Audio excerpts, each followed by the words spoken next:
Welcome back, everybody. This is the final lecture video that I will be producing and disseminating via YouTube because this will be coinciding with the week before you guys will be taking your second exam. All right. So I think that's around the 22nd of October, somewhere around there. Maybe it's the 19th, the 20th. It's a Wednesday. That's all I know. And it will be the Wednesday prior to the Wednesday upon which the due date for the second exam will fall. So I haven't actually worked it out, as you can tell, and that's why I'm sort of guesstimating here. But irrespective of what the date is, there's a couple of announcements that I probably should start off with initially, anyways, just so as to set the stage. You may not recognize me, okay? Or perhaps you do. I actually don't recognize myself. It's been almost 20 years since it's been more than 20 years since I've worn this. And believe it or not, so one of the reasons, there's actually several reasons why I'm attired as I am today. But the first reason is I want to prove to all of you that I can still fit into clothes that I last wore 22 and a half years ago. When I was probably younger than most of you are now because I was still a senior in high school at the time that I wore this. That's the first thing, so that's important. Even though that was 22 years ago, and that was 55 pounds ago. It's a lot tighter in the chest actually, which is actually a pretty good place for it to be tight at. But it's a little bit tighter in the waist too. The second reason I'm wearing this, and for those of you who are going to be critical of my choice of clothing today, I want to alleviate or conciliate whatever concerns you may have, is because this is the sort of celebratory Halloween special edition episode of this particular lecture series. And I'm doing it now because by the time I actually see you guys physically next time, it's going to be November 1st. So that will be the day after Halloween. And Halloween is kind of like Christmas and Easter and a lot of other holidays in the sense that you can celebrate it before and get away with it, but you can't celebrate it after and get away with it, right? So it's either you celebrate it the day of or you celebrate it in advance, okay? And this is this is anticipatory in relation to what I suspect is probably me not going to have the opportunity to dress up for Halloween. Now, don't get me wrong. This is not a costume, okay? Because I don't want anybody thinking or casting aspersions upon the dignity of the uniform, because there's a difference between a costume and a uniform, right? One you wear just because you want to dress up and feel different than you usually do, right? The other is something that you've earned. Now I know Halloween is a big deal up there in the UP. You guys take it as seriously as the people who live in Dearborn down here take Ramadan, I suppose. That's a joke for those of you who don't know. Most people who live in Dearborn actually happen to be Muslims or Chaldeans, but they're from the Middle East, so obviously Ramadan is very important to them. But for some reason, I don't know, Halloween is a big deal up there in the UP. I think it's about the maintenance of the traditions and the sort of fraternal spirit of the community, to go out there and to bring your children with you and to be able to engage with people and all that sort of thing. So for whatever reason, though, I would be, I think, doing myself and indeed all of you a disservice if I didn't actually try to commemorate that holiday in a truly appropriate fashion. The third reason, and perhaps the most pressing, as to why I'm wearing this, is because I said I would. Okay, it's as simple as that. Now, I made a lot of representations about how these presentations were actually going to look, the aesthetics, the actual content, and I made some curatorial discretionary decisions along the way. I decided not to bring my ex-girlfriend in here because she's a bit of a wild card and I never know what she's going to say or how she's going to say it. So I like to say that dealing with Rita is her name. Dealing with Rita is like playing Russian roulette. You never know when the round is going to be in the chamber. I'm glad she's not around to hear me say this, and hopefully none of you actually track her down and give her the URL of this link, because she would hunt me down, and she would do things with a knife, and I'd be very dissatisfied with that. So please don't let her know about this. But I did say that I would dress up, okay? And it's not really dressing up, so to speak. I mean, as I said, this is something that I actually used to wear. For those of you who are interested in this, this uniform is associated with a place called St. John's Northwestern Military Academy. It was just St. John's Military Academy when I attended. That was about 22 and a half years ago. This would be the uniform associated with the cadet operations officer. So we had a battalion there, and I was the third ranking cadet in the battalion of about 350. So not bad. A fairly prestigious position to occupy. Not that any of you care about this, but in case you do, in case you're wondering. And then finally, because I said I was going to wear this uniform, and because I know perhaps, well, I don't know, maybe I have to assume that certain of you were actually reasonably expecting me to fulfill that representation, that you were expecting me to follow through with that and do what I said I was going to do, because who would I be if I didn't do what I said I was going to do?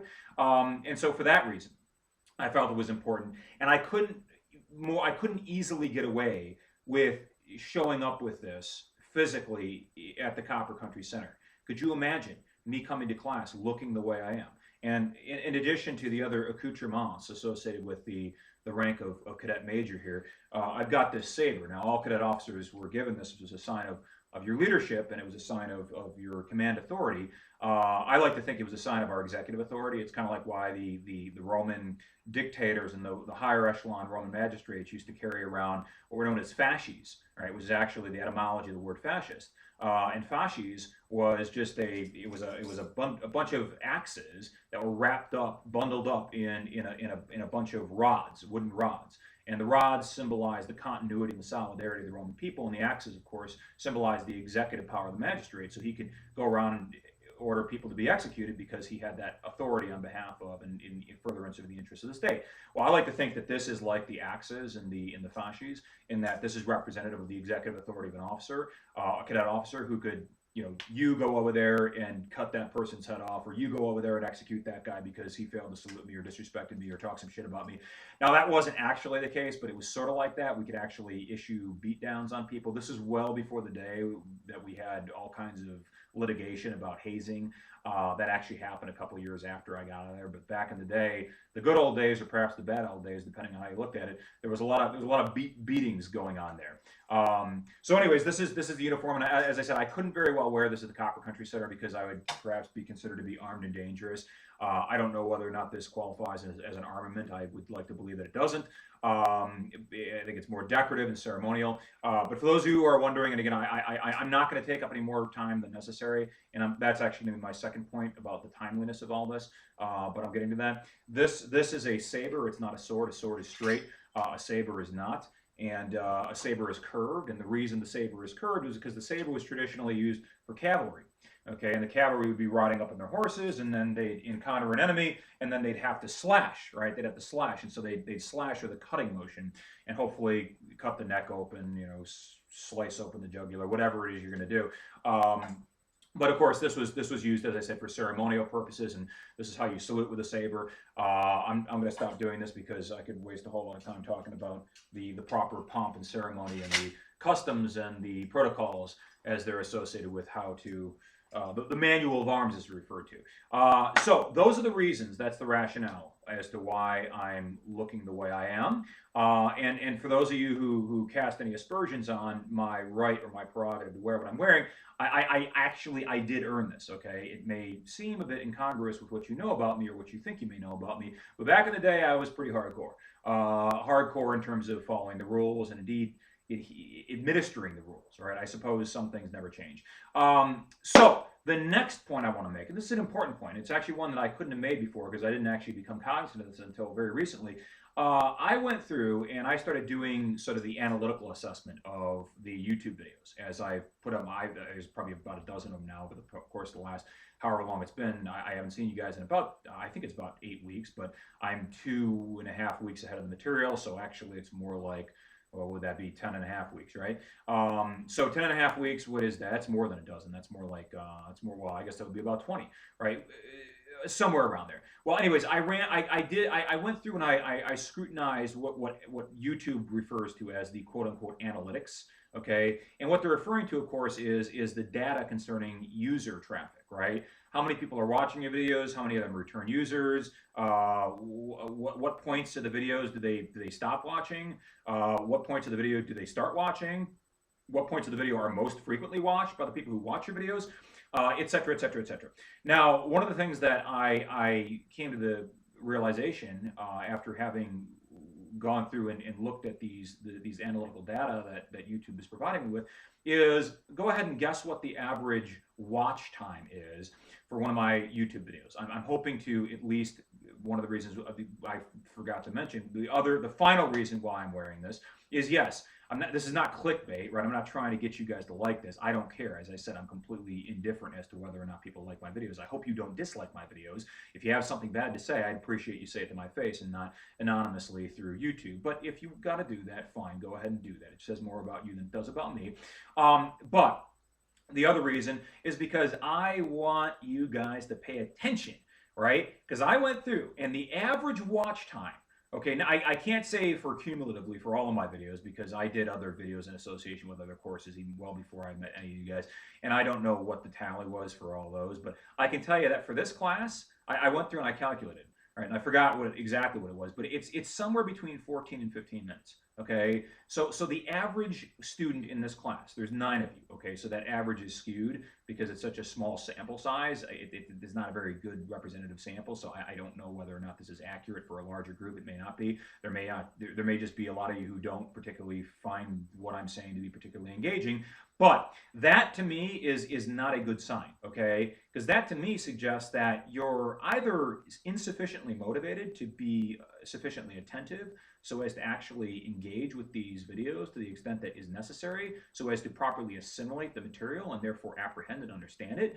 and to be able to at least take notes, because I think that's what you ought to be doing all along. And granted, I will fully concede a lot of what I'm saying, especially up until now, right, in this very video, is superfluous, okay? I will say it's superfluous for purposes of the examination. I understand it, right? I, above all, understand it, okay? I'm not going to be asking you guys questions about, you know, the ceremonial weaponry that is used by a cadet major of JROTC 22 years ago, right, at military academy. I don't care about whether or not you know about that. You know that I don't care about that, right?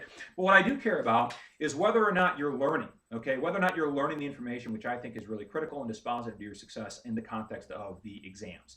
And are you learning it? Well, it seems to me that if I base my assessment of your capacity to learn information on whether or not you are properly immersing yourself in the videos, and if immersion is at least partially, if not almost exclusively, a function of the extent to which the duration of which you actually watch the videos, well, then it seems to me to be the case that you're not really immersing yourself, and therefore how can you be learning anything? And therefore it makes perfect sense to say that the average for this group was 77% on the last test.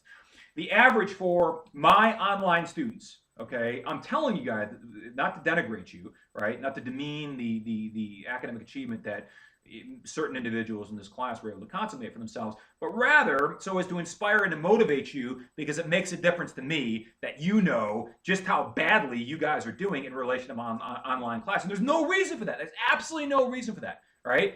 I will make 2 points. And the first point is a point that I've already made, which is to say that I think you guys actually have it in many ways a lot easier than they do, okay? Because they've got weekly discussions. Not every week, but they've got weekly discussions. Every couple of weeks, they got to discuss something, right? And that takes a lot of time, and it takes some thought, it takes some effort, right? You guys don't have anything like that, right? All you have, literally, all you have to do is listen to these videos, take notes, assimilate the material as best you can, and try to understand it, right? You don't even have to do that, okay? I mean, if you really want to do the quick and the dirty, the cheap and the easy way, and I've told you guys this before, wait until I publish the exam.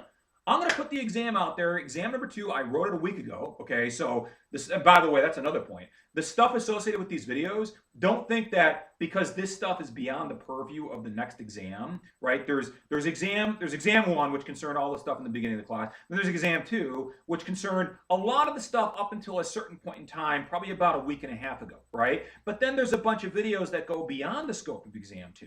And of course, some of you are probably thinking to yourself, well, those videos are irrelevant. They're immaterial. I don't need to watch those videos because that material wasn't on exam 2. And therefore, by definition, I'm not going to be on the hook for those videos because you just said you'd be testing, the next test would only concern and exclusively concern itself with the videos. Yes, but that doesn't mean that the final test, the final exam, will in some way, shape, or form also apprehend certain elements from these videos. It will. I guarantee you it will, okay? And because I'm telling you it will, therefore it's incumbent upon you to still be responsible for this information that is contained within these videos, okay? If that doesn't make sense to you, let me know. But what I'm essentially saying to you, and I don't know why I'm getting down like, what I'm saying to you, it's the trappings. It's me wearing that which is reminiscent of me getting up in people's faces and yelling at them and making them do push-ups and do all the other sorts of things that I really can't repeat on camera, because then this will be published in a public forum, and I don't want to be. Of course, the statute of limitations is run on whatever things I did back then 20 years ago, but I did them pursuant to following orders. Because we all have to follow orders, right? That's the Nuremberg defense, right? That's a good one. If you're a Nazi being put on trial for crimes against humanity and war crimes, just following orders, right? I had to go execute all those people over there, right? What could I do? I was just, well, that's actually no. I'm being facetious here, okay? And perhaps I'm making light of something that ought not be made light of, but you can't say that, right? In the context of military organization, paramilitary organization, you can't say you're just following orders, right? You can't absolve yourself by virtue of that defense. So what I'm saying to you, though. Okay, all right, and here's an order. Okay, but of course I can't give orders to you guys because it's up to you whether or not to listen to me. But if I were giving orders to you, right, and if you were my cadet soldiers and my privates and my sergeants and my lieutenants and my captains and everybody in lower rank than me, I would tell you guys, listen more comprehensively to these YouTube videos. The other class, the online class, their average on the first test, I shouldn't even tell you this. This is I hesitate to use the word shameful, because it's not really shameful. I mean, you guys did the best you could, I assume. Some of you probably didn't. I know some of you didn't do the best you could. And that's the other problem. We're going to talk about that when I come back to the classroom on November 1st. So be prepared for a lecture about doing your best. Their average was, I can't remember exactly what it was, but it was north of a 90%. Imagine that. Right? It was like a 91%.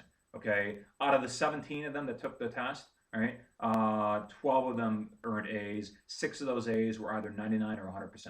Right? Imagine that. Okay. You guys, I wish I could say the same for you. Right? I wish I could boast about you to them as opposed to it being the other way around. Okay. Because I got to see you guys. Right? I'm in some ways I'm sort of accountable to you guys. Right? I mean, I'm not really. Right? I mean, I guess I'm accountable to every student that I have to a certain extent, but I'm more accountable to you guys physically because I actually have to present myself. Now look at this. The other thing that I was going to mention is that I'm going to try to reduce circumscribe the content of this video based on my interpretation, my intuitive understanding of what the import and significance of those analytical data were in relation to those previous YouTube videos. So if you guys only have an attention span that allows for you to actually engage with this stuff for 16 or 17 minutes, not even that, 14 or 15 minutes, well, then you've already tuned out, okay? Because I'm coming up on 18 minutes now, right? I really, sincerely, truly, genuinely hope that's not the case, okay? I know I said I was going to bring my ex-girlfriend in these videos. I know I said I was going to bring her magnificent daughter in on these videos. I know I said I was going to possibly wear the Chewbacca suit or the clown suit from the It movies, right? But I'm doing the next best thing, okay? I'm not very comfortable in this uniform, right? I'm a 210-pound guy, and the last time I wore this, it was about $150, okay? Literally, right? Imagine that, okay? So that was 60 pounds ago, right? It's not comfortable for me, okay? But I'm doing it for you. I'm doing it for you because I'm trying to pander to the sensibilities of the class as they demand I do something more theatrical than I've been doing, because obviously what I've been doing has been insufficient to engage you beyond 14 or 15 minutes, and that, to my mind, is entirely inadequate. Okay, those are the announcements. All right. Now, as I said, this is whatever this is, the 22nd. I don't know. And I assume some of you guys are probably just going to skip over the stuff before this because you see on the presentation, the preview that YouTube gives you, you see I'm dressed up. I look like the guy from I look like my avatar in Tropico. If you guys ever played the game Tropico, it's like sim dictator, I would call it. You kind of simulate the rule of this island nation in the Caribbean. It's kind of like Cuba. It could be Cuba. It could be San Domingo. It could be Haiti. Could be Haiti, could be a lot of places, right? But the guy in the game is wearing a uniform that is in many ways not incongruous to this. I'm not wearing this because I am emulating the simulated dictator that I play whenever I go up and I play my PC games. That's not what I'm doing. As I said, I already explained. So what I hope you will do, is not just watch this video for the aesthetics, but also watch it for the content and the substance. Now, on to the content and on to the substance. I believe the last time we talked, which would have been Well, I guess the day before, 2 days ago, if you're actually listening to these YouTube videos in sequence chronologically, I hope you are. Maybe you're not. I don't know. But the last time I recorded one of these would have been about a week ago. Actually, more than a week ago. Today's the 11th of October, I think. Yeah, today's the 11th of October. The last time I actually sat down and did one of these was over a week ago. So I seem to recall, I have some recollection as to where I'm at, but it's not exactly precise. But I think we were talking about conservatism and then liberalism. And I was trying to draw this sort of dichotomous contrast between the two. And I was saying that they are unique and they're different. And the fundamental thing that I think, the fundamental quality which allows for you to differentiate between the two, to my mind, okay, me as the political scientist, not me as the historian, right? Because I teach that too. And when I think about political science, I think about ideologies that happen to align with a particular philosophical precept. Okay. And what I mean by that is when you gravitate towards any ideology, right? You pick an ideology, okay? It could be Marxism, it could be communism, it could be socialism. That's on the left of the spectrum. My left, your right, right? Or on the right end of the spectrum, my right, your left, we've got conservatism, we've got republicanism, right? We've got not republicanism as in the GOP and as in Donald Trump and George W. Bush and all that. I'm talking about republicanism and the ideal that the republic is supreme. The idea that a state is constituted by a republic and that a republic has certain qualities associated with certain geopolitical qualities, certain governmental qualities, and therefore your adherence to the notion of what a republic is the definition of you being, or qualifies you as a Republican. And then you go further to the right, well, quite a bit more further to the right, depending on how much you like Trump, then you got fascism, right? And then eventually you got Nazism, okay? You got a sort of totalitarian, exterminatory ideology. But that's just the point, right? Which is to say that you can't believe in those things, right? You can't believe, and this becomes more and more true the more far out you go on the spectrum, okay? And I always give this speech to my political science students, and I say, I don't have the benefit of visual aids here other than what you see here, which isn't very much. But if you were to imagine in your mind's eye, if you were to imagine a spectrum, right, a continuum, okay, two arrows going in opposite directions, right, one going to the left and one going to the right, okay, and in the center you got the moderates, right, you got the people who want to compromise, you got the people who are willing to conciliate, who are willing to make amends, who are willing to compromise, they're willing to reach across the aisle, the metaphorical aisle, right, and collaborate and cooperate with the people who are partisans of the other particular political party, right? That's in the middle. And then you go a little bit to the left, right? And then you're a little bit left of center at that point. And then you got the moderate Democrats. And you go a little bit to the right, and you got the moderate Republicans. And then you go a little bit further to the left, right? And then you got the more socialistic inclined Democrats, right? The people who believe that Canada is a good place, not just because they're very friendly and because they're very attractive, which I can vouch for. We used to have a condo up there, met many young ladies when I was skiing on the slopes up there, took them back to the hot tub, and that's another story for a different day. I won't get into that today, but you guys asked me about that sometime. I want to move closer to the camera so you guys can appreciate the magnificence of this beautiful uniform. I didn't get dressed up for nothing, right? And by the way, I am going to go trick-or-treating on October 31st. You guys are invited to come along with me. I will be wearing this, okay? Right? So if you want to accompany a guy who looks like a Panamanian dictator in the middle of Lorium on October 31st, which I think is a Sunday, you guys are welcome to follow me along, right? You guys can wear camouflage. You can hold, fake AK-47s. We'll make a party of it. So you go right of spectrum, right of the center, and where are you? Well, you're moderate Republicans, right? And these are the guys that republicanism is divided. It's conservatism today, okay? And by the way, let me take a step back here.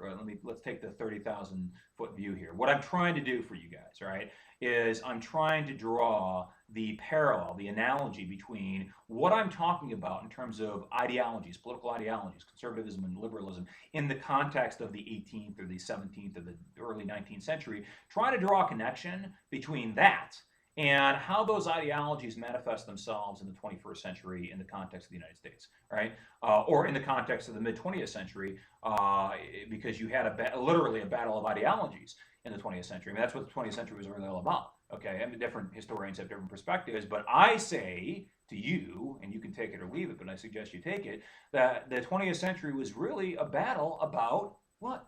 The supremacy of ideology, right? Because you have extreme leftism in the form of the communist evil empire, or whatever you want to call the Soviet Union, and then you have an extreme rightism, right? You have the extreme rightists, okay, conservatism on crack, on acid, right? If you're a conservative, you drop acid, well, what do you become? You become a Nazi, okay? I mean, maybe not literally. I don't know what you'd become if you dropped acid on and you were a conservative. You'd start voting for Kanye West, I suppose, right? Because he's almost certainly on acid, if not something a little bit more serious, possibly a lot of meth. I wouldn't know anything about that. But what about when you go a little bit more to the left? Well, then you get into more sort of progressive ideology, right? And what that entails is the notion that the government should do more for the people. The government has a responsibility to pick people up from poverty, to aid them, to provide them with certain human services, and to basically subsidize the lifestyles of people who can't really necessarily afford to find work for themselves, or can't find work for themselves that is able to support and sustain them at a level that is commensurate with their expectations. But see, that becomes a very difficult line to draw, because that's a subjective line, right? And who's to say that your expectations are unreasonable, right? Who's to say that certain people, even though they may be poor, even though they may be hurting financially, who's to say that something's really bothering me, guys? I'm sorry, the mouse keeps on coming up here in the background, and I'm an OCD sort of guy, so it distracts the hell out of me. Who's to say that those people aren't spending beyond their means? Okay, I'll use my ex because she's such a great example for so many bad examples. She lives well beyond her means. Okay, she's a part-time stylist. She works 30 hours a week. God bless her. You know, I still love her. But she's a beautiful girl, absolutely talented, magnificent. She's a concert-level pianist. She's 51, but she looks like she's 25. She's absolutely incredible, but she's in many ways she's very lazy, and she just lacks confidence and the belief in herself. And as a result, she lives well beyond her means. She lives in a $250,000 condo, and across the way from her are doctors and lawyers and business owners and people who make a whole lot more money than she does. And she drives a relatively brand new X3. I think it's about 3 years old. It's like literally 1/10 the age of my car with like 1/20th the miles on it. And she works part-time as a stylist, and she expects to be able to maintain that. And then she thinks, well, Biden's not such a bad guy because he's pro-socialism, and he's pro-welfare, and he's pro-subsidizing the lifestyles of people who are too poor to keep track of their own finances. And I say to myself, well, why are you in the predicament that you are in? Right, and I'm gonna play the same game for you liberals out there, for you Rainbow Coalition people out there. I totally respect you, right? I know I sound like a conservative. I look like a fascist right now based on what I'm dressed. I'm not wearing this because I'm a fascist, right? I'm wearing it because this is how people in military academy dressed 25 years ago. But I will play this same game on the right, I promise, okay? But I think the critique, of course, of the left is that you're being too gracious. You're being too accommodating. You're making excuses and justifications where they ought not be made. And if you continue to do that, what do? You enable and you aid and you abet and you encourage people, you incentivize people to do nothing, to be lazy, to be completely non-utilitarian in their societal value, and their actual civic utility, right? If you provide people with a disincentive by allowing the government to hand them money, to hand them food, to hand them whatever they need, social services, government services, all the sorts of things that you need to sustain yourself and to live sufficiently comfortably so that you don't have a motivation. I mean, we saw this play out in the last 6 months, haven't we? Right? Just think about the pandemic assistance, right? The unemployment assistance. I mean, I've gone through this game, and I played this game with my ex-girlfriend because she was eligible, and then she was ineligible, and then she was eligible again. And the State Department of Human Services, DHS, went back and forth about this, and I argued the case. I wrote petition after petition, appeal after appeal, and I know the ins and outs of the system. So if any of you guys are due back wages by the state of Michigan in terms of unemployment, you come to me, and I'll litigate on your behalf, right? Now, I may charge you something. You may have to hook me up with a nice review at the end of the semester and say Jeff's the most brilliant, charismatic teacher I've ever had, right? And he does YouTube videos, and he dresses up for us, even though it's technically not Halloween. Wow, couldn't get any better than that, right? No, but I seriously know about this stuff. Now, so that's liberalism, okay? That's liberalism in the middle. Some say it's good, some say it's bad. But what is the point that demarcates between those two positions, right? This is where I come back down to ideology, right? And this is where you'll see where I hope you'll see anyways, why ideology is important. Because or philosophy, I suppose you could say, right? I mean, there's a philosophical assumption, right, that underlies every ideological precept that's associated with every political position along this continuum, the spectrum, right? All along from the center to the Marxists on the far left, right, the extreme Maoists, right? The followers of Mao Zedong, right, and the followers of Pol Pot, and the followers of, I don't know, Che Guevara. I mean, even though I'm not a leftist, I'm actually quite the opposite, in fact, right? I'm not an extreme leftist. I'm the opposite of that, right? But I admire some of those guys. I admire Trotsky. He was a brilliant intellectual. I admire Che Guevara. If you guys haven't seen it, there's a movie out there called Che, starring Benicio del Toro. It's an amazing movie. And Che Guevara was a doctor. He was a Cuban.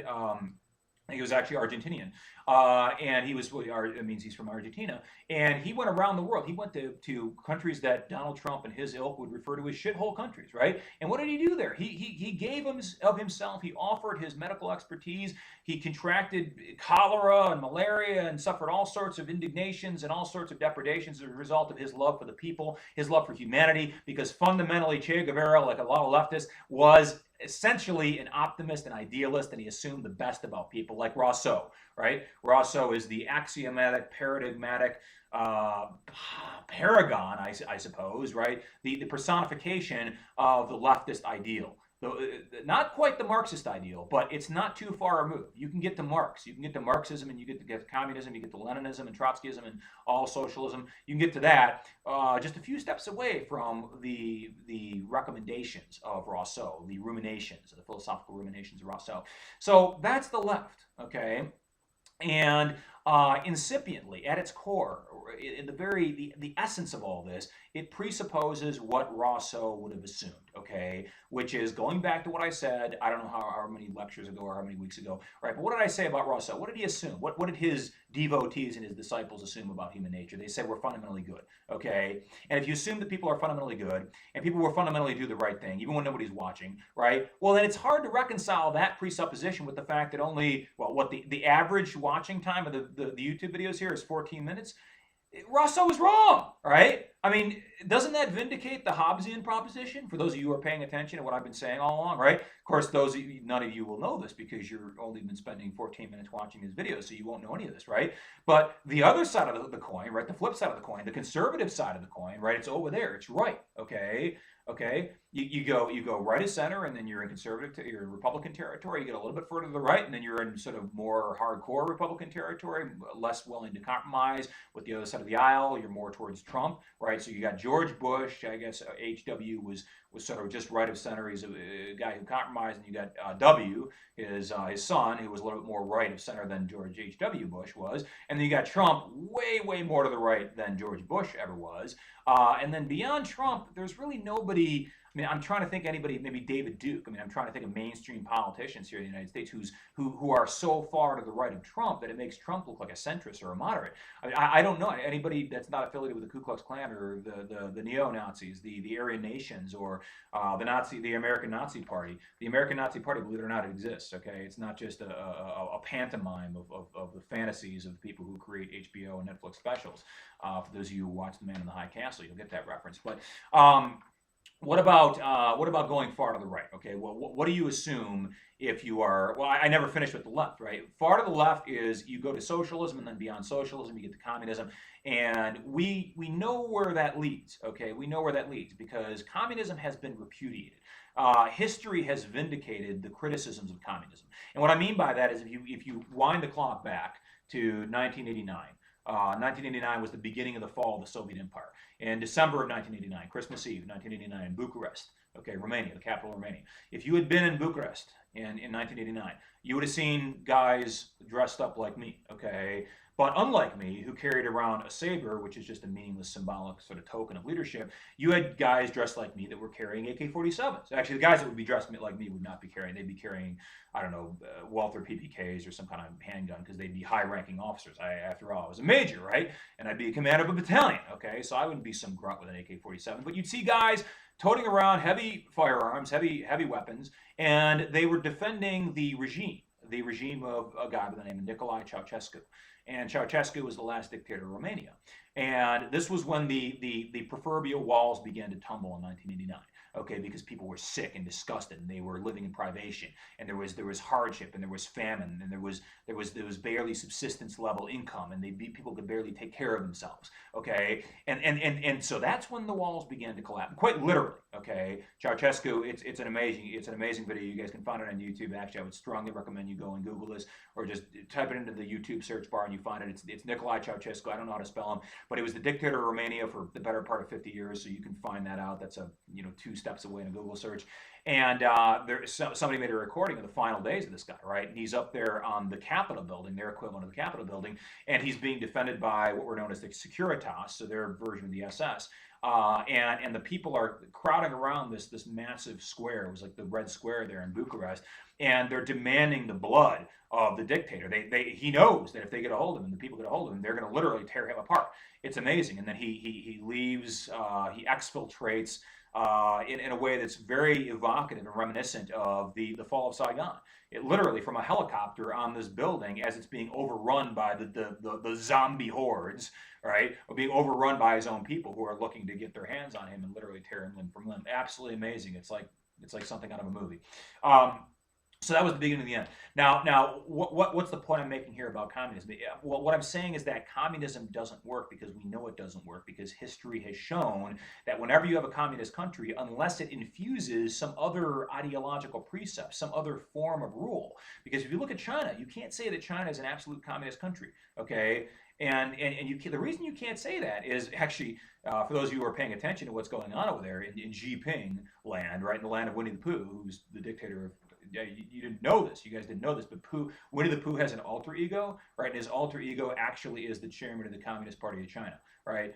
He's also the president of China. He's the ruler over there, right? That's the real Winnie the Pooh, okay, right? The fake Winnie the Pooh is the one on the telly, right? In the stupid the show, right? Him and Tigger bouncing around looking for, I don't know what they do because I've actually never watched Winnie the Pooh, but why? So that's that for all of you who have no idea why the hell I'm talking about Winnie the Pooh in conjunction with communist China, is because the ruler of China, thinks that, subjectively perceives himself as having some uncanny resemblance to Winnie the Pooh, the little bear, the honey bear who's looking for honey, and so Winnie the Pooh is outlawed in China. It's actually, if you are caught with that kind of material, you will probably end up in the gulag or in prison or worse. But China has been a very strong capitalist country for a very long time, right? So communism only works when it is infused with other ideologies, right? So it works to the extent that it doesn't rely exclusively upon communist philosophy and communist ideology and the sorts of things that Marx was advocating for, which is to say that the extent to which it works is the extent to which it adopts and embraces another form, a more effective and a more expedient and more just real pragmatic form of government, right? Because that's the problem with leftism in general, right? This is my critique, okay? This is not the critique of Hobbes. This is not the critique of Locke. This is not the critique of any conservative thinkers, right? Robert Filmer or anybody else, right? This is my critique as a political scientist and as a historian, all right? So I think that qualifies me in some respect to be able to leverage that experience and those insights to be able to give you some kind of informed and intelligible critique of liberalism, is that it assumes too much, right? It takes too much for granted. That all people are going to be altruistic, that all people are going to be noble, that all people are going to be generous and gracious, and all people are going to do the right thing if nobody's looking, right? And no people are going to look to game the system and exploit the opportunities that it gives you if, in fact, you are looking to do so. Well, that's just not the reality of the world in which we live in, right? Because if that was the reality of the world in which we live in, I wouldn't have to penalize students for not conforming to my deadline. Because everybody would just always, all people at all times in all places, whatever class I taught, would always make sure that they conform to the deadline, right? And there would never be anyone who was in derogation of the policies as stipulated.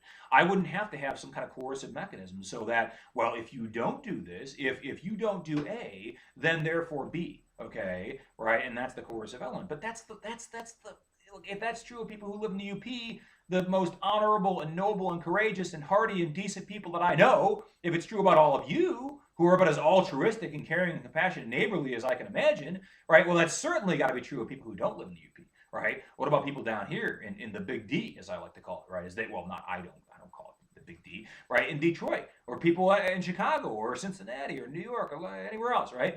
No, those people are greedy, and they're covetous, and they're sinful. Well, I shouldn't use that. I should maintain a secular sort of disposition here. But you know what I mean, okay?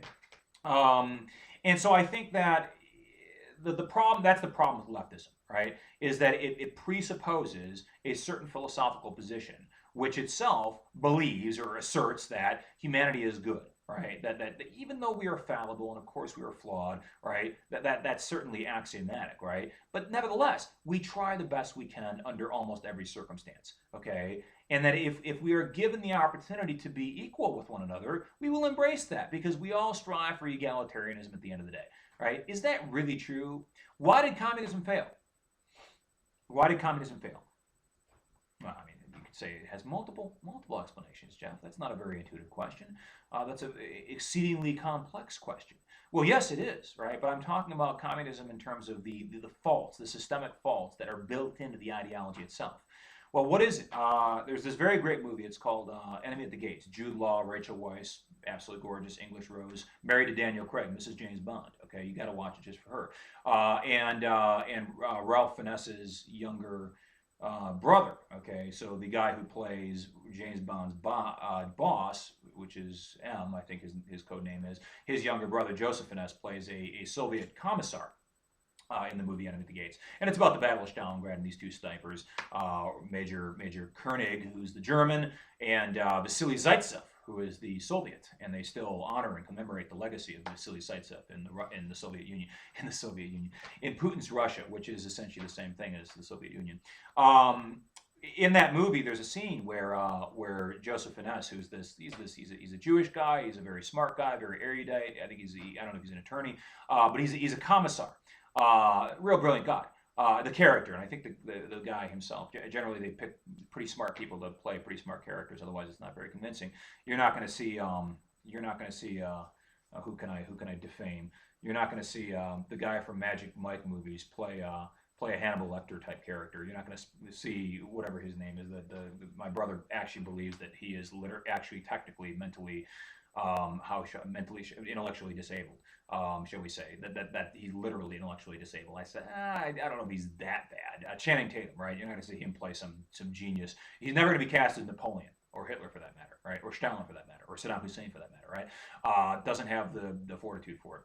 But what I think we need to be cognizant of is the fact that when you look at communism, you go back to what this guy said in this movie, and he said, "Well, look, man will always be man. The neighbor will always covet that which his neighbor possesses. We tried so hard to create this new man, Vasily." He's giving this soliloquy to Jude Law's character. He says, "We tried so hard to create this new man, but man will always be man. We will always want that which we have. We will always wish to appropriate that which we don't have. And some of us are endowed with certain gifts. We are rich in gifts, rich in genius, rich in love, poor in love, rich in wealth, poor in wealth. There will always be differences between man, so on and so forth, right?" Now, I think that critique, okay, which ostensibly came from somebody who himself was a communist ideologue, right, was and is still salient and still accurate and still, I think, correct. That fundamentally is the problem with if that's the problem. Well, just let me make this argument, okay? If that is the fundamental flaw, the chink in the proverbial armor of communism is that, well, people are always going to be covetous, people are always going to want more, and therefore you try to create this egalitarian system whereby everybody has equal part of the process, right? Each person has their own apartment, each person has their own car, but they don't get any more than that, they don't get any less than that, right?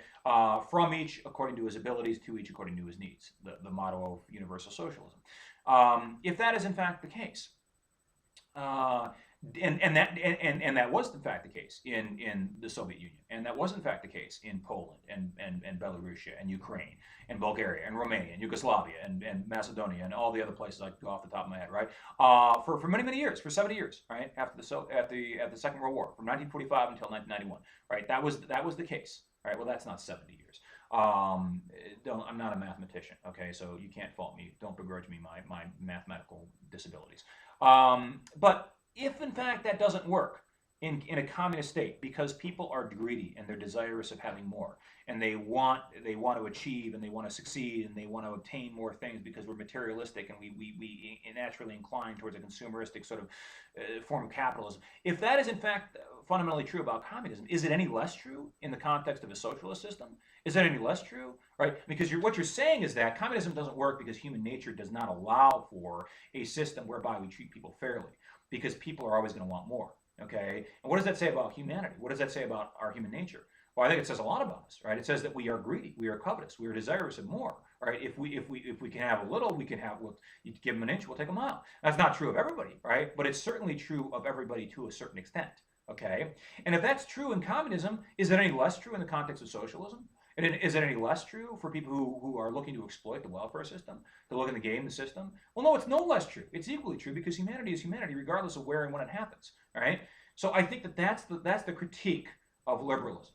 Okay, in general, right? You can just sequester it all over there to the left, right? Because after all, that's where it belongs, to the left. Okay, not being metaphorical here in like the left hand of God or anything. I'm just saying it happens to be in the left hand of the spectrum, right? And that's just the way we conceptualize this. But can we say that about everything on the left? Well, yeah, because it suffers from the same. I don't want to use the word delusion, because that has an odious connotation, right? And some people, whatever you want to say about them, maybe this is a redeeming quality, maybe it makes them irredeemable, but they have it in their mind and in their heart, especially, that people are good.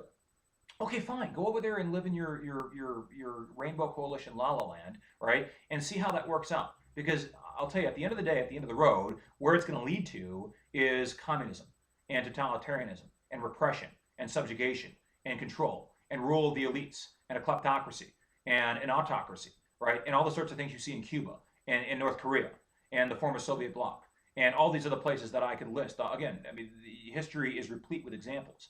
And I'm not going to go through and I'm not going to adumbrate every single one of these examples. You guys can learn this for yourselves, right? But I'm telling you that is actually, in fact, the case. Okay. All right. So that's left. That's the left, right? Now, what about the right? Okay, because I know you Biden supporters out there are having misgivings. You're saying, Jeff, you're dressing like a fascist for Halloween. What is this? And not only did you dress like a fascist, but you say you earned this uniform. What is this? How dare you? Right? Well, look, this is how we dressed, okay? Maybe it does take inspiration from certain historical examples that may not necessarily be consistent with our democratic sensibilities, right? That's a lawyer's way of putting it, right? I don't know, whatever it's reminiscent of. It's reminiscent of. It depends. It's subjective, right? But you're saying you haven't said anything about the right, okay? What's the criticism of the right? Well, let me talk about the right. So the further right you go, the more you begin to believe in the lack of humanity that exists in individuals and particularly in society as a group, and that you believe that people are cruel and they are malignant, and we have all these invidious intentions and inclinations, and that we are looking to go out there and to brutalize our neighbor and to take advantage and to usurp their property and to do all these sorts of things, and that therefore, if you proceed based on those assumptions, that therefore it becomes necessary to impose upon the people a form of draconian rule that is very severe, very harsh, very uncompromising, because the extent to which it compromises is the extent to which it allows people to circumvent the law. It allows people to act out based on their own instinctual impulses and to be impetuous and to be outrageous and to be violative of other people's civil rights and civil liberties and human rights. And so therefore, the state must be supreme. The government of the state must be supreme. And that essentially leads to fascism, right? Fascism is all about the supremacy of the state. And of course, fascism is a little bit more nuanced than that. It's not just about the supremacy of the state. Just take Nazism, for example, right? What is Nazism? What does Nazism assume? If you are a Nazi, you're a hardcore ideological Nazi, and you are devoted, and you've read Mein Kampf from front cover to back cover many, many times, what's the takeaway, right? What do you have to assume if you're a Nazi? Well, you assume there's a hierarchy, right?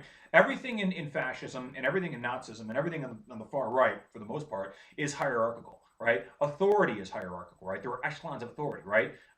Hitler is der Führer, Trump is der Führer, right? Or Trump is the leader, or the dear leader, right? And there's a hierarchy also in terms of where you are situated in relation to that kind of echelon system, okay? Now that's true in terms of the organization of the party itself. It's true of the organization of the state itself. It's also true of the organization of races when you go over to fascism, right? That there are different gradations of people based on the qualities that are inextricably associated with the particular race that you're talking about, right? So if you're an Aryan, if you're Scandinavian, Norwegian, Finnish ancestry, well, then you're good, right? You can be the people running the concentration camps as far as the Nazis are concerned, right? But if you're from Semitic ancestry, if you're Jewish, or if you're a gypsy, or if you're somebody from Black African, right? Or if you're somebody from what were known as the Mischlides, right? The mixed races, as the Germans refer to them as.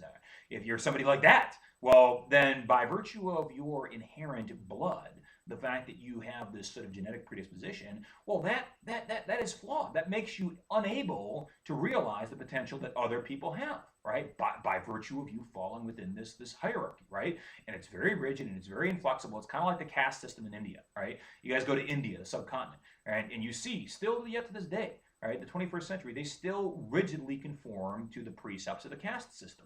And the caste system stipulates unequivocally that if you were born into the lower castes, the untouchables, the Sudra, as they're known as, right? If you are born as a Sudra, then you will never wear the uniform of a cadet major, right? You will wear the uniform of a cadet private, and you will be a deck swab, right? And you will be cleaning my toilets, right? You will be swabbing my floors, all right? You will be getting me coffee, okay? And hopefully you better not be spitting it when I'm not looking, right? Because otherwise you're going to get beat down, okay?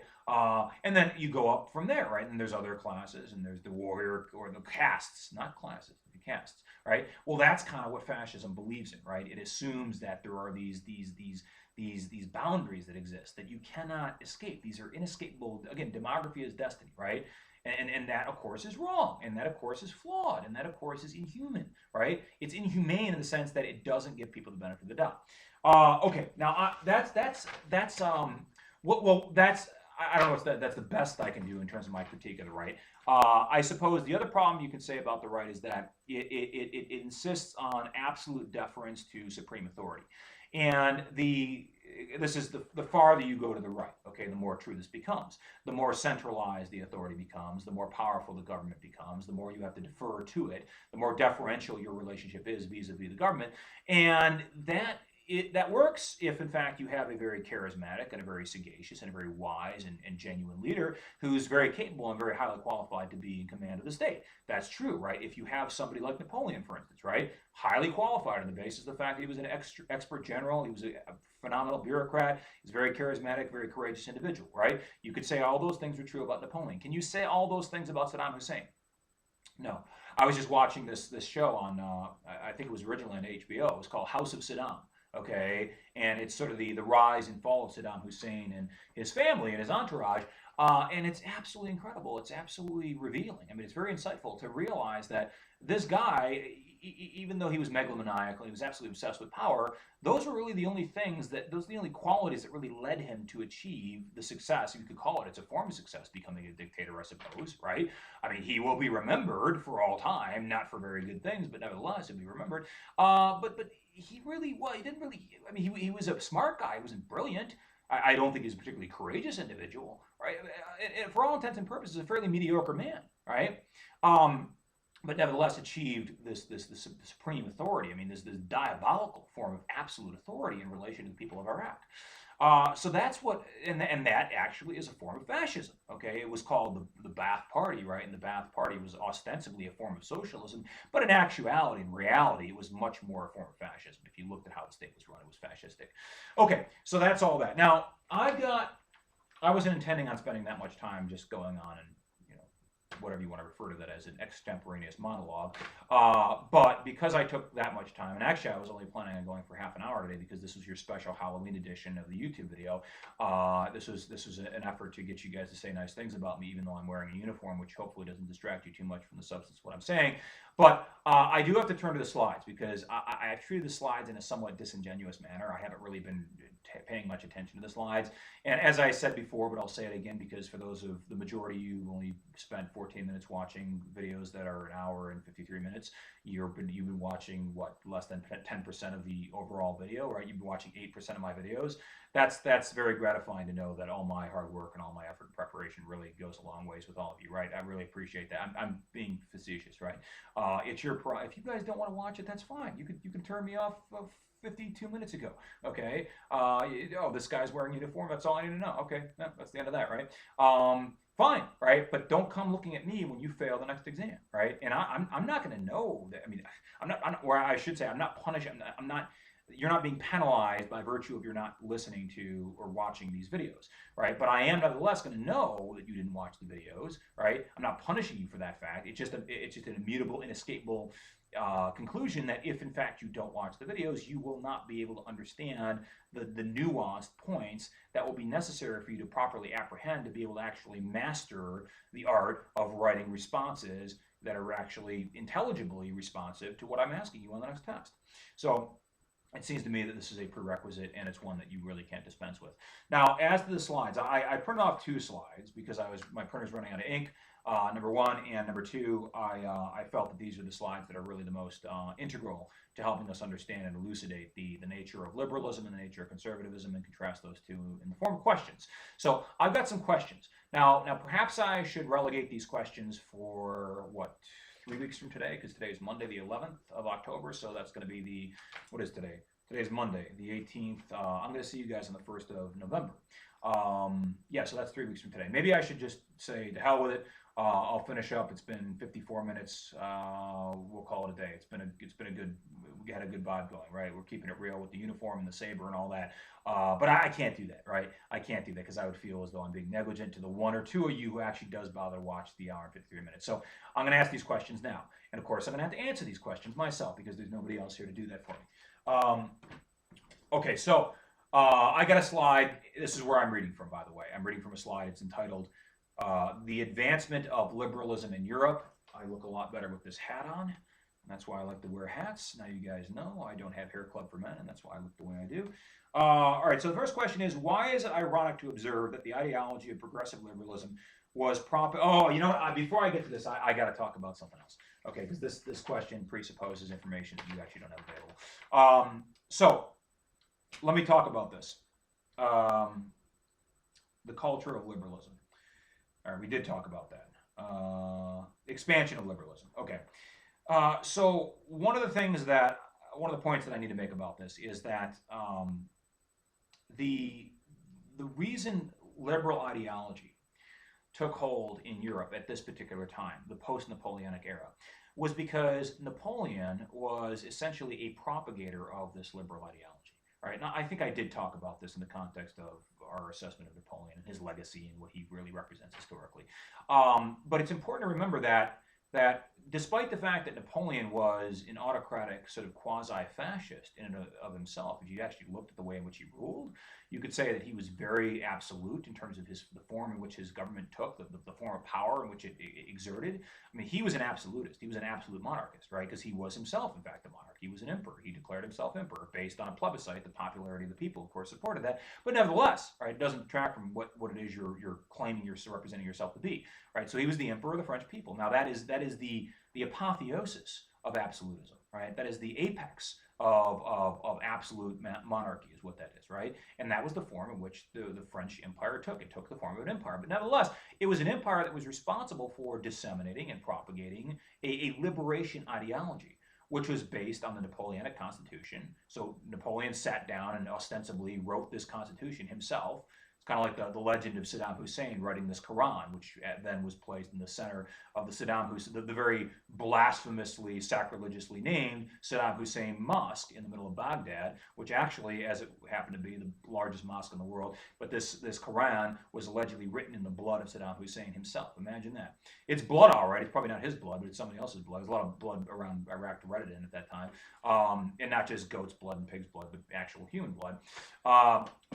This is kind of like that. Well, I think Napoleon probably did actually have a very large part in writing this Constitution. But the Constitution emphasized things like due process and the certain inalienable rights that are fundamental to our concept of ordered liberty, right?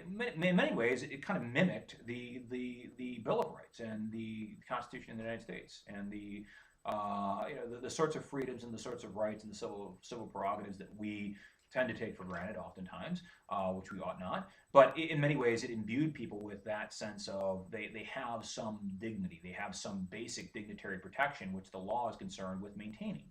And by virtue of you being a human being, and then by virtue of you being a citizen, because there are two different rights associated. The rights are based on, right, the forms of rights that are manifest, that actually come to fruition or are consummated under the Constitution of Napoleon, and other constitutions that these European nations codified for themselves that were inspired by Napoleon's Constitution. These rights take two different forms, right? You have basic inalienable rights that you can say are endowed, right? I don't like it's hard to use that term because it has a certain sort of theological connotation to it, right? And I think that's engrafting something onto a lot of what was written at that time that didn't actually exist, because most of these constitutions, if not all of them, were secular, right? But nevertheless, you could say that these rights are incipient, okay? They are imbued, right? They are inexorable, okay? That these rights are associated with by virtue of you just existing.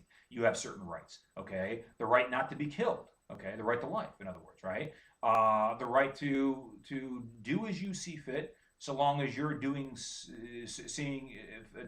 you see fit does not infringe upon the rights of somebody else to do as they see fit, right? Now that's liberty, okay? That's the liberty interest, right? And then of course you have a right in terms of property. Now, those rights tend to flow from your being a human being, okay? Even though you may not be a citizen, right? Because the question you have to ask yourself is it necessary for you to be a citizen so as to ensure that we don't arbitrarily dispossess you of the right to life, right? Is it okay, in other words, is it okay in Napoleonic France or these other countries in post-Napoleonic Europe, is it okay to go ahead and just randomly start killing people, just so long as you're not killing citizens, right? If they're not citizens, that's okay, right? If they're under the age of 18, therefore we can just go ahead and kill people, right? Because they're not citizens, because they haven't reached the age of majority yet, and so therefore they're not technically citizens under the eyes of the law. No, of course, that's a facile thing to say, right? And so too is the case with property, right? Just because you're not a citizen doesn't mean that I can go around and, right, I can just arbitrarily start destroying your property by virtue of you not being a citizen, okay? Well, maybe you're a foreign national that hasn't had their citizenship yet conferred on you, right? Maybe there's all kinds of conditions that could exist that could be preclusive of your being a citizen, but nevertheless, you have a right in your property, you have a right in your life, you have a right in your liberty that we cannot dispossess you of, that is in no way contingent upon you being a citizen, right? So right to life, right to property, right to liberty, those things are human rights. Those things are sovereign rights that are associated with your being a human being, okay? And they are inextricable, and they cannot be dissociated from you unless, of course, you violate the laws. And at that point, well, then we'll reconsider whether or not you still have the right to property, or liberty for that matter, because we can put you in prison, we can dispossess you of that liberty, or indeed the right to life if you commit an offense that is sufficiently grievous. And depending on just how egregious that offense is, well, maybe we'll dispossess you of your life as well, right? But that's to say that we don't do those things unless we accord you a fair and impartial trier of fact and adjudicator of law, and that's what we refer to as due process. And this is also built into these constitutions, so we ensure that not only are we respecting these rights, right, but we're trying to maintain them to the extent that we can, and we don't dispossess those rights unless we have actually gone through and done so in accordance with the rule of law based on our understanding of how we ought to actually go about determining whether or not you're still eligible for these rights. And that's what due process is, right? We're not going to take anybody's fundamental human rights away from them unless and until we've actually subjected them to a legal proceeding whereby we determine their guilt in a way that is objective and dispassionate and rational and based on a comprehensive assessment of the facts, right? All of that is due process. So that's built into the equation too. None of these things, okay, none of these concepts, right? Maybe these concepts, they existed in the abstract, right? But they didn't exist tangibly. They didn't have a practical, pragmatic application in the daily lives of many Europeans until they were brought by the conquering armies of Napoleon.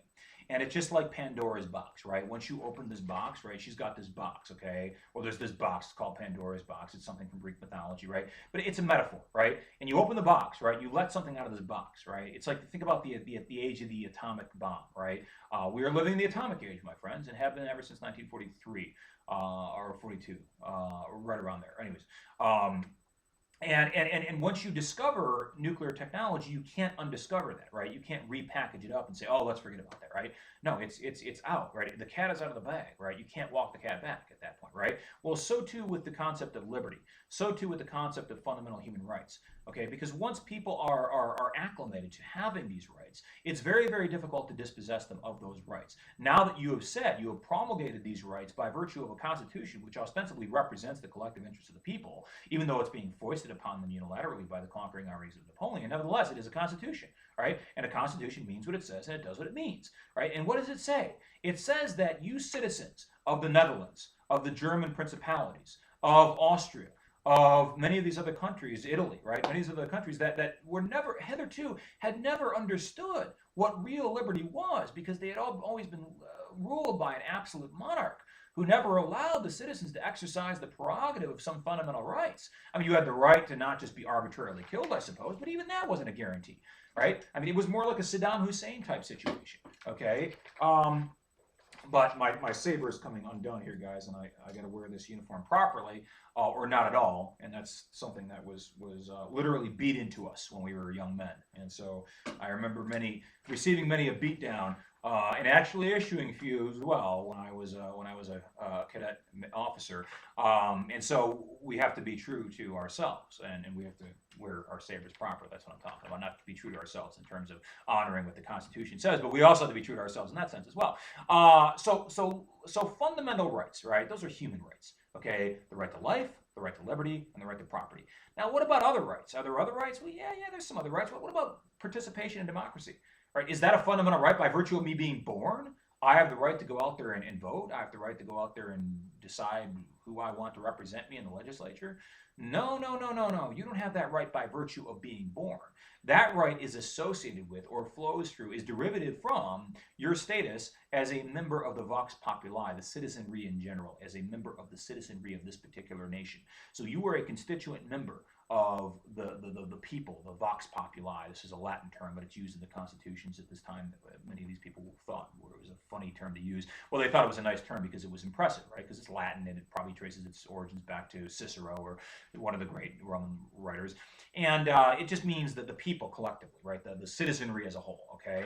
Well, when you become a constituent member of the citizenry as a whole, well, then you have what are known as vested rights. Okay, we can't really talk about human rights as being vested because there's nothing that really vests them other than the fact that you're a human being. So I think that those are just inextricable rights. Those are fundamental rights. Those are innate, whatever you want to call them. You can use an adjective, whatever adjective you choose. But I like to think of them as fundamental rights or inalienable rights. Right? You cannot alienate those rights from the individual. Right? They're always going to be rights. Even when you take the right of property away from somebody, right, or the right of liberty, for instance, right, you don't dispossess them of that right just arbitrarily. You have to go through a legal proceeding, so as to determine the extent to which they are guilty of a particular crime and the degree to which that represents an egregious offense against society, and therefore ascribe a punishment that is commensurate with that egregiousness. Right? Well, the concept of ordered liberty dictates, therefore, that you will not have your inalienable human rights dispossessed of you unless and until you have been subjected to due process.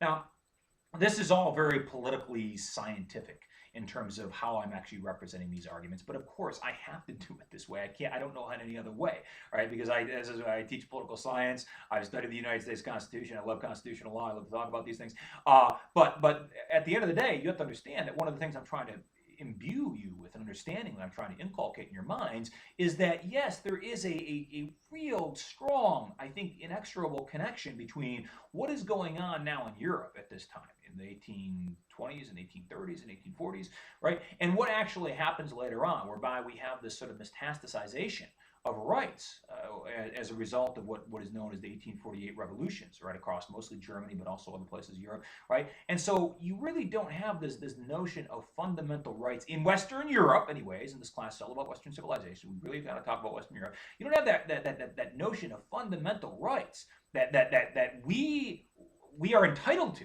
right? You don't have that notion until we get to this particular point in time. And we don't get there unless we talk about Napoleon, right? So Napoleon, a discussion of rights necessitates a discussion of and understanding of Napoleon and his conquests and the ideas which he helped promulgate, okay? Because you can't understand how these ideas gained traction to the extent that they did unless you understand the conquests of Napoleon. Okay. What else was happening? Yeah, well, there's some other things that were happening. The when Napoleon conquered these autocratic, absolute monarchist nations, these kingdoms, he was liberating, ostensibly, allegedly, liberating the people from an autocrat, i.e., their king or their sovereign, their queen, whoever it happened to be, their archduke. Now, there's a problem with that. Okay, I mean, there's sort of a rhetorical trapdoor lurking beneath that proposition, which is to say that if I, as an emperor, come to you as a result of conquest, and I exercise my imperial prerogative to declare a new constitution, to promulgate new laws, which causes you to be free from the trappings of your former sovereign. But yet, in furtherance of this constitution and pursuant to the dictates of its terms, you are also now amalgamated into the French Empire, which is an extension of me as the emperor. And I, as the emperor, have sovereign control over my domains, inclusive of all these areas that I have annexed and I have conquered, I have incorporated into the empire. So isn't it just trading one monarch for another? Right? Isn't that what this is really all about? I mean, it's a bit of a catch-22. It's a bit of a paradox, I would say. Right? So Napoleon is trying to have it both ways. He wants to bring liberation ideology to the people. He wants to bring them this notion of rights, this inalienable human rights, right? Property, life, and life, property, and liberty, right? But he also wants to, and then civic rights, right? Civil rights, the right to participate in elections, right? The right to be a member of a jury, right? I mean, those are civil rights. Those are not human rights. Those are civil rights, right? And they're a derivative from your status as a member of the Vox Populi, a citizen. He wants to bring all these rights. He wants to liberate the people, but at the same time, he also wants to have the prerogative of absolute monarchy. He wants to have the prerogatives of ruling in accordance with the fashion from which these other monarchs rule, right? So he's cut from the same cloth in many ways. And so it seems to me that he's, in some ways anyways, I think he's really is having it both ways. What else does he do? He repudiates the traditional privileges associated with monarchy, or aristocracy, okay? Because he completely abolishes the monarchy, right? There will be no more regnant kings and regnant sovereigns in many of these nations by virtue of this new constitution and by virtue of the people's appreciating the fact that now they have these fundamental rights and they cannot be dispossessed of these rights. But he also says the aristocracy has been exploiting the work and the sweat and the blood and the tears of the people for too long. No more. The aristocracy shall no longer have these privileges that are just innate to them by virtue of birthright, right? You will no longer have this sovereign birthright to be wealthy and to have this property and to have all this power and to not be taxed to the extent that other people are taxed. We will no longer give you that, right? So we are dispossessing you of those rights. And also, I mean, and the Napoleonic Constitution, right? The constitutions that are inspired by the writings of Napoleon and inspired by the French Constitution, which he himself authored. Well, we're also denigrating or diminishing greatly the status and the power and the influence of the church, because the church, understand, was inextricably associated with maintaining the power of the sovereign. The church was the power, the ceremonial, the pomp and the circumstance, and all the symbolism associated with the coronation ceremony that was superintended by and officiated by and overseen by the patriarchs of the various churches, the archbishop or the cardinal of this particular archbishopric or this particular archdiocese. And so I think that Napoleon understood that you have to, in some ways, you have to undermine not just the monarchy, but you also have to undermine the church, because the church has been a very conservative organization, and the church has been very concerned with repressing the human development, if you will, repressing education, ensuring that the people are maintained in their status of ignorance, that they're not questioning authority, that they're not trying to be inquisitive, they're not trying to inform themselves, they're not trying to imbibe in the Enlightenment ideology that was a product of the thinking of people like Leonardo da Vinci and Michelangelo and maybe who I can't think of right now, Isaac Newton, right, and many other people, right, and so there's this resistance to these traditional organizations, monarchy being one of them, aristocracy being another, and the church, the Catholic Church, being a third. And so this, well, that's really all I got to say about that, because now I got some questions for you guys, and well, actually, no, I don't. I got to make a couple more points before I ask these questions. Liberalism was the idea, the expression of, and the proliferation, the expansion of liberalism as an ideology, right? It was, in many ways, I think you cannot distinguish the profusion, the proliferation of liberalism from the development of industrialization. We're going to talk a little bit about the Industrial Revolution later on, but suffice it to say, the Industrial Revolution was not a revolution. It wasn't a revolution at all. Right? A revolution implies something that's spontaneous and something that's quick. It's very quickly executed and quickly actuated, right? That's not the case with the Industrial Revolution. Industrial Revolution was more of an incremental process. It happened incrementally, interstitially over the course of many, many years. And it took different forms, right? There were different advancements, different technologies, but it took a very long time for this to really come to fruition. But nevertheless, industrialization led to a couple of things. Right? There were certain byproducts that were a function of industrialization. First of all, you had a massive influx of people into the cities by virtue of not just the greater abundance of job opportunities, because now, what are you doing in industrialization? What does industrialization result in or necessarily imply? Well, think about what is the word, right? The word industry. What does that imply? What does it mean when I talk about industry? Well, industry is manufacturing, right? It's things that are producing, processes that are producing other things. You're creating something, okay? You're taking raw material, you're fashioning or modifying that raw material, you're processing it somehow, and then you're creating something new, okay? That's essentially what industrialization is. Now you're harnessing steam power, you're harnessing water power, you're harnessing other power, electrical power, whatever it has to be, right? But the underlying principle, the concept is not rooted to the type of power, the propulsion system, if you will. Okay, so that's what industrialization really is, right? And if it's a way of producing many, many things, and this is before automation, this is before robotics, this is before AI, right? Is that a very labor-intensive process? Yes, it's a very labor-intensive process. You think about the Rouge River factory. You guys are too young to remember this, right? Back in the day, down in Detroit, Henry Ford literally had a little city unto himself, okay? Down by Grosse Ile, this is downriver, down by Monroe. You guys don't know where any of these places are because you've probably never been to the Detroit area. But down there, Zug Island, right? He's got this huge industrial complex down there, right? And the reason why he had this little village unto himself, I mean, Dearborn was essentially built by Henry Ford, was because he needed a lot of workers to run his assembly line because it was very labor intensive. It required many different people doing many different jobs. And now it's all been automated, right? I know because I used to work for General Motors. I was a security manager over there, right? So I've seen what it looks like when you go into the assembly line. And yeah, there's still some people there, but they're usually monitoring things, right? They're not doing a lot of hand-on stuff. Well, back in the day, in the 1800s and the 19th century, there was a lot of hands-on. I mean, this process of industrialization, like I said, it took a very long time for it to really metastasize, to advance to the point where it was highly automated. And before it became more efficient, it was highly inefficient. And therefore, factories required, just imagine,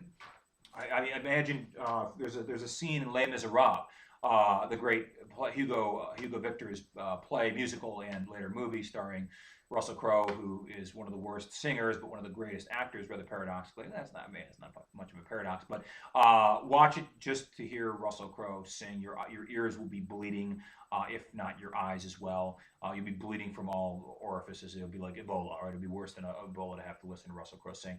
But Les Miserables, there's this scene where they're working in this factory, and there's literally hundreds of people. I don't even know what they're doing, right? But they're out there and they're doing something with their hands, and they're putting together these shovels or something, or whatever they're doing. They're making something more sophisticated than a shovel. But the idea is that it's very labor intensive. It requires a lot of human work, right? A lot of labor, physical labor output, right? That is a result of human beings engaging with different processes, right? So as a result of that, therefore, the process of industrialization necessitated a much larger pool of workers. And as a result of the sorts of things that flow from industrialization, because you have mass production. Mass production means a greater abundance of materials, right? Material goods. You can go out to a store and you can buy these things because now they're mass produced, because now you have the interchangeability of parts, right? Because now you have a screw, right? It's a 1/8 inch screw or a 2/16 bit, well, that's the same as 1/8, right? A 2/15 bit nut or bolt, right? And you have all these different measurements and these things fit in different holes and this way and that way, right? And well, that's the universalization, that's the standardization of parts, right? So the interchangeability of parts, right? That makes things ubiquitous, right? It makes things much easier to fix. It makes things easier to repair. It makes things easier to rebuild, reconstitute, right? But it also makes things much more abundant. You have stuff that doesn't break down anymore because it doesn't need to be fashioned by a particular individual expert or artisan. It can just be, you got mass production, okay? And so therefore, things are much more abundant in the cities. You can buy clothing, you can buy all kinds of mercantile things, right? You can buy, wooden tables and chairs. You can buy, candles, candelabras. I mean, I'm trying to think of things that you would have in your household around the 1830s or 1840s. I can't think of much, right? But you guys can use your imagination. But all those sorts of things, those wares, right? The things that people would have associate with some kind of functional utility in the context of a house or in the context of their lives, they're greater, more abundant, more prolific, more available in cities. And so therefore the quality of life in cities actually is greater than the quality of life in these villages, right? Because you have advancements, not just in terms of technology with respect to producing more things, but you also have medical advancements, right? And you have those advancements are being made at a much more accelerated rate in the cities because that's where people have more money, and money obviously drives this process, and therefore there's greater availability to medical resources.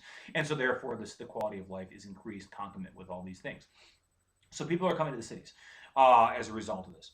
And what else is happening in the cities? Well, you have knowledge is contagious. Knowledge is viral.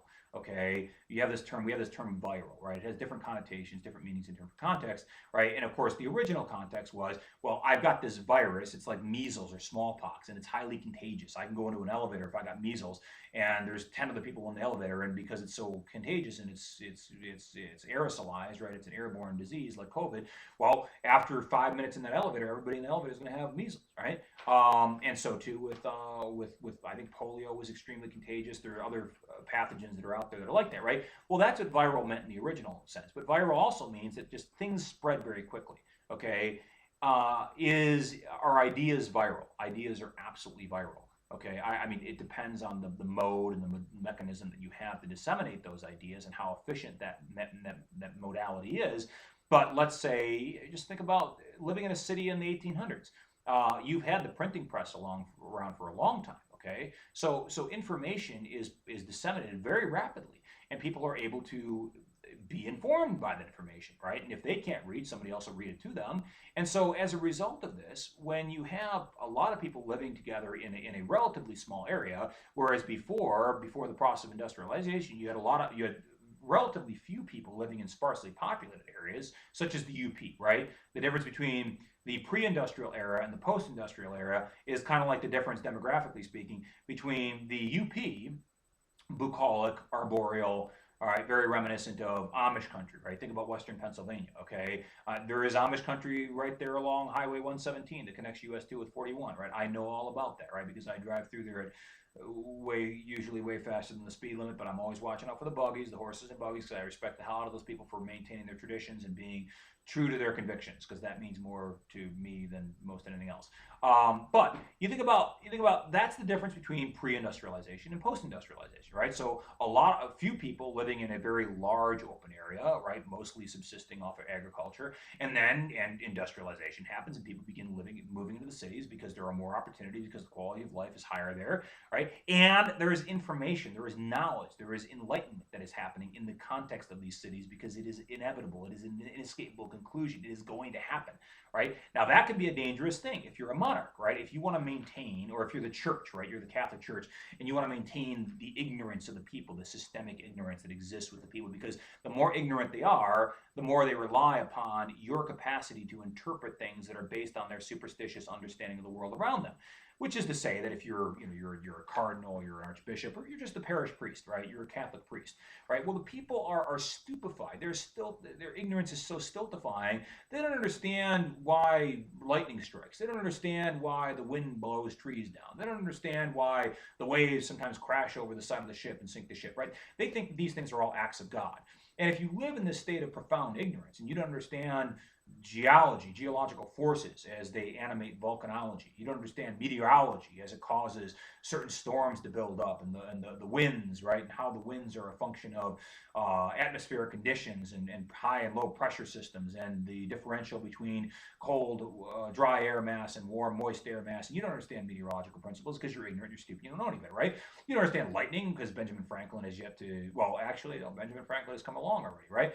But that hasn't really been crystallized in the form of some kind of empirical knowledge. So as a result of this very pervasive, very systemic ignorance, for a very long time, the Catholic Church was able to play off upon this, right? To utilize it to its advantage, because it said, well, lightning struck this person because that was a bad person, and this person was disfavored by God because this person must have been secretly blaspheming in his own house, or he must have been engaged in adultery, or must have been masturbating when nobody was looking at him, or whatever, because that was a sin too. That's actually a cardinal sin in the Catholic Church. Well, maybe not a cardinal sin, but it's a very bad thing, right?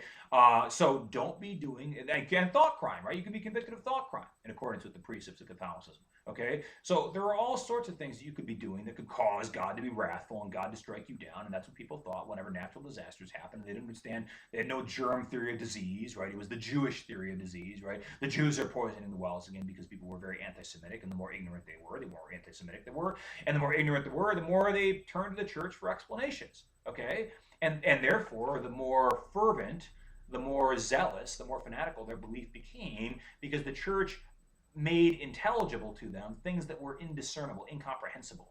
And of course, the explanation the church offered wasn't actually an empirical, scientifically based explanation, but it was better than no explanation at all, right? Now, personally, I'm of the conviction that no explanation is better than an erroneous explanation, right? I'd rather have no understanding of it as opposed to an untrue understanding of something that I don't obviously comprehend.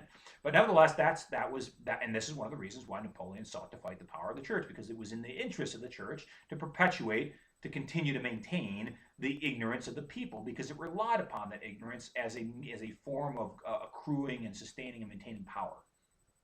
So all of these things are important. One of the other things that happens is as a result of industrialization, you have certain people who are able to literally capitalize on this process. Capitalize, right? What does capitalize mean? It means to exploit to your advantage. You maximize the advantage that you accrue by virtue of this particular thing happening in the way that it's happened, right? Now to capitalize on, I know I'm coming up on an hour and a half, guys, and actually I got to go eat dinner right now, so I'm going to finish up with a couple of questions, and then we're going to move on to something else. So actually, we're going to move on to me terminating this video, because I promised you I wouldn't go for very long, and I've gone for way too long now. So you had the beginnings of the bourgeoisie, right, or at least a proliferation per capita of many more people who were entering into the upper middle classes of society, because that's all bourgeoisie really means, right? I mean, it's a Marxist term, but it's a term that I think has a greater, more pervasive connotation than just the context of Marxist ideology. So bourgeoisie just means that you got a lot of money, okay? But you don't have your money because you were born into the aristocracy, but conversely, you have a lot of money by virtue of making your money. So it's new wealth versus old money, right? There's old money and there's new money, right? New money is the doctors and the entrepreneurs and the very successful attorneys, right? The marketing executives, I don't know, the people for the tech people, right? The tech, the engineers, right? People who have acquired their wealth and their status and their standing by virtue of their intelligence and their hard work and their expertise and their education, their capacity to go out there and do, exploit the system by virtue of what they have to offer the system, right? Well, that's the bourgeoisie. And that class of people grows exponentially as a result of the process of industrialization, because these are the first captains of industry. These are the first owners and managers and superintendents of factories and the guys who are actually putting this together. They're like pre-vintage Henry Fords, right? These are the organizers of early capitalism in its most rudimentary form. But these are the big industrialists, right? The people who are the ones that are really moving the process of industrialization along, because they're the ones that are building the factories. They're the ones that are employing all these people. They're the ones that are the driving force behind competition, and competition is the driving force behind innovation, and innovation, of course, is what impels and inspires greater forms of innovation. Well, that's circular, but industrialization is predicated on innovation. Okay, so I think that it's important to understand that this new class is arising. They're rising up, right? They're rising up in a sort of metaphorical sense, in the sense that, well, there's more of them, right? Because now there are more opportunities to exploit this economic niche that didn't exist before industrialization came along.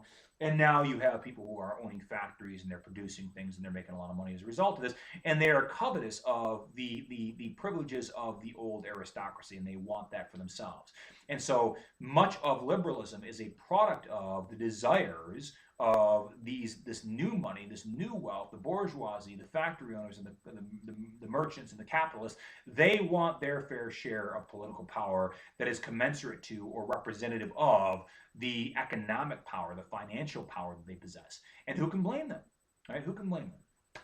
Because they're saying that the aristocrats have had it their way for far too long, and now we are the ones who are the driving force behind the economy, and we also should have some form of political representation, and that therefore requires a greater emphasis on a legislature, right, as opposed to an executive, more legislative power as opposed to executive power. And this is part and parcel of the process of liberalization, because after all, liberalization is about egalitarianism. It's about incorporating people. It's trying to be as comprehensive as possible and inclusive as possible, as opposed to focusing entirely on an executive which has autocratic power, which is exclusive or exclusionary by definition.